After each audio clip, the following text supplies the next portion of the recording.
Cam छो public. तो आज हम करने वाले हैं JEE 2023 में पूछा गया प्रोबेबिलिटी चैप्टर का एक क्वेश्चन। तो देखते हैं प्रोबेबिलिटी के चैप्टर में से कौन सा क्वेश्चन पूछा गया था।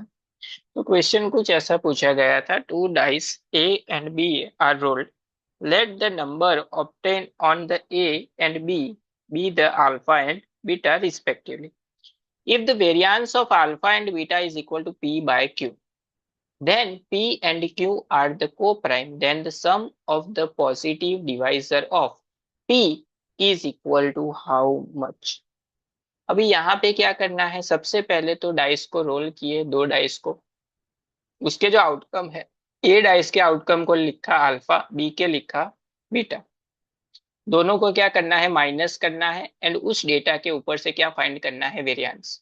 वो जो वेरिएंस मिला वो क्या होगा, P बाय Q होगा। एंड उसमें जो P की वैल्यू मिली उसके पॉजिटिव डिवाइडर का क्या करना है, हमको सम करना है। चलिए देखते हैं तो कैसे सॉल्व करेंगे। सबसे पहले तो यहाँ पे अल्फा की वैल्यू कहाँ से हो सकती है, डाइस रोल की है तो 1 2 3 4 5 एंड 6 ये पॉसिबल है। उसी तरह से बीटा की भी सेम वैल्यूज पॉसिबल है, 1 2 3 4 5 एंड 6। अभी दो बार क्यों लिखा, क्योंकि हमको कैलकुलेट करने में आसान रहे उसकी वजह से।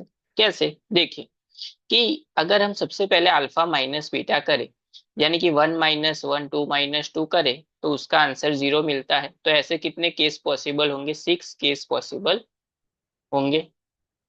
तो ब्रैकेट में लिखते हैं उसके कितने केस पॉसिबल हैं, 0 के लिए 6 केस पॉसिबल है।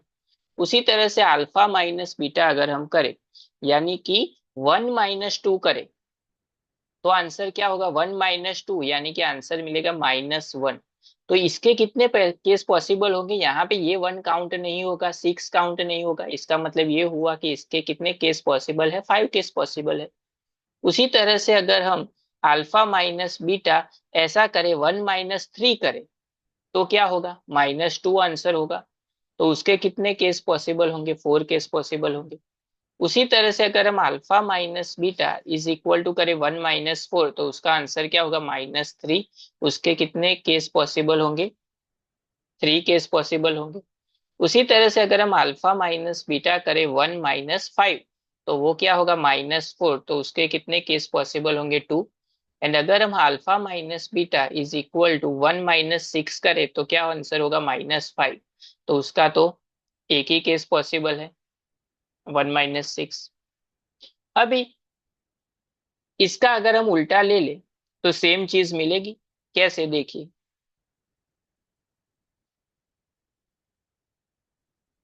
कि अल्फा माइनस बीटा, अगर हम 2 - 1 करते हैं तो आंसर क्या होगा, 1।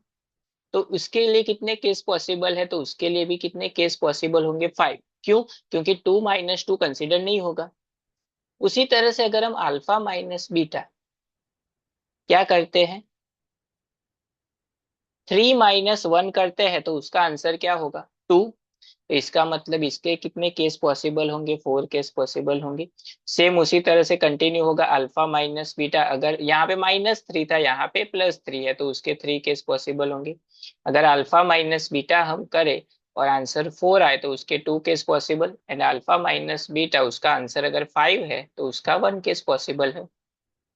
अभी ये हो गया पूरा डेटा उसके लिए। अभी हमको क्या फाइंड करना है, सबसे पहले तो इसका मीन फाइंड करना पड़ेगा, क्योंकि मीन पता चलेगा तो हमको वेरिएंस पता चलेगा। तो मीन की फॉर्मूला क्या होती है, तो मीन की फॉर्मूला होती है समेशन ऑफ एक्स इंटू उसके अकॉर्डिंग उसकी प्रोबेबिलिटी। यहाँ पे प्रोबेबिलिटी नहीं है, उसके केसेस है। तो 0 × 6 होगा तो 0, 1 × -1 × 5 - 5। लेकिन यहाँ पे देखिए सामने की साइड क्या है, 1 × 5 भी है। तो -5 +5 क्या हो जाएगा, कैंसिल। उसी तरह से -8 +8 कैंसिल होगा। सभी चीजें कैंसिल होती जाएगी, तो आंसर क्या मिलेगा हमको, 0 मिलेगा। तो मीन का आंसर हमको क्या मिल गया, 0। उसके बाद आते हैं हम लोग वेरिएंस पे। वेरिएंस की फॉर्मूला क्या होती है कि summation of FI into XI का square upon summation of FI। F I क्या है, टोटल आउटकम, टोटल दो डाइस है यानी कि 36 आउटकम है। अभी यहाँ पे क्या है, एक्स आई का स्क्वायर, तो एक्स की वैल्यू क्या है, ये जो -1 -2 -3 -4 -5 है वो सब एक्स की वैल्यू है। तो सबसे पहले अगर हम जीरो ले तो जीरो लिखने की जरूरत नहीं है क्योंकि आंसर क्या होता है, जीरो होता है। अभी यहाँ पे देखिए क्या होगा, -1 का स्क्वायर एंड 1 का स्क्वायर दोनों का क्या होगा, 1 ही होगा। -2 का स्क्वायर 4 होगा, 2 का स्क्वायर भी 4 होगा।